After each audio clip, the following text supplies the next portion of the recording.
আসলে বর্তমানে যে পরিমাণে জাপানের ভিসা কাটতিছে, যারা আরকি এখানে অনেক দিন ধরে আছে এবং জব করতিছে, যাদের হচ্ছে গিয়ে কাজের সাথে সাবজেক্টের মিল নাই, যেসব বিষয়ে পড়াশোনা করছে সেসব রিলেটেড কাজ করতেছে না, যাদের নিহঙ্গ লেভেল কম, এই সব কিছু মিলে বর্তমানে ইমিগ্রেশন খুবই একটা বাজে একটা পরিস্থিতির ভিতর দিয়ে কাজ করতেছে আর কি। কারণ সবাইরই ভিসা অতিরিক্ত পরিমাণে কাটতেছে।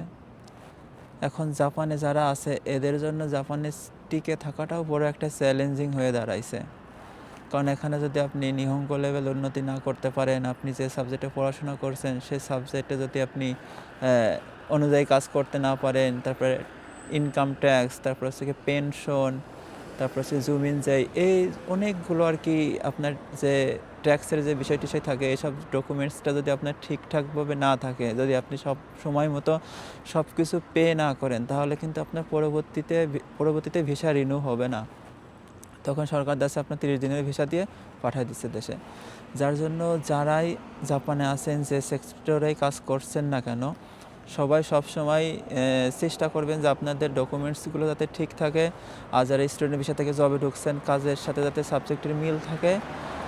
আর হচ্ছে গিয়ে যারা হচ্ছে গিয়ে SSW বা হচ্ছে গিয়ে অন্য ভিসাতে আছে, এরা জন্যই ইনকামে যে ট্যাক্সগুলো আছে, পেনশন আছে, হেলথ ইন্স্যুরেন্স আছে, এগুলো যাতে সময় মতো পে করে, তাহলে আপনার নেক্সটে ভিসা ওঠানোর ক্ষেত্রে কোনো প্রবলেম হবে না। আর যখনই আপনি এই নিয়মগুলো মানবেন না, তখনই আপনার 30 দিনের ভিসা বাধ্যতামূলক। সো সবাই যারাই আছেন বি কেয়ারফুল।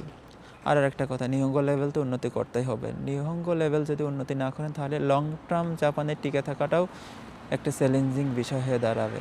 যার জন্য সবাই কাজের পাশাপাশি নিজের কেরিয়ারটাকে, নিজের ভবিষ্যতের উপর ফোকাস করে নিহঙ্গ লেভেলটা উন্নতির জন্য ট্রাই করেন। সো সবাই ভালো থাকবেন। আল্লাহ হাফেজ।